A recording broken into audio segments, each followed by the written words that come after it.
For those of us who recite the Quran regularly, or whenever we wish to recite the Quran, it is important that we recite the Quran by starting with A'udhu billahi minash shaitanir rajim. This is called ta'awudh. This is called ta'awudh.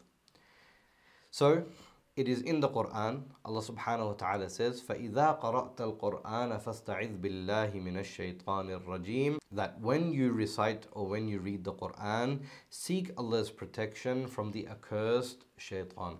This is also in a hadith as well, that عن أبي سعيد الخدري رضي الله عنه أن رسول الله صلى الله عليه وسلم كان يقول قبل القراءة أعوذ بالله من الشيطان الرجيم. That Hazrat Abu Sa'id al-Khudri radiyallahu anhu narrates that the Prophet sallallahu alaihi wasallam used to recite أعوذ بالله من الشيطان الرجيم before commencing with the recitation of the Holy Quran.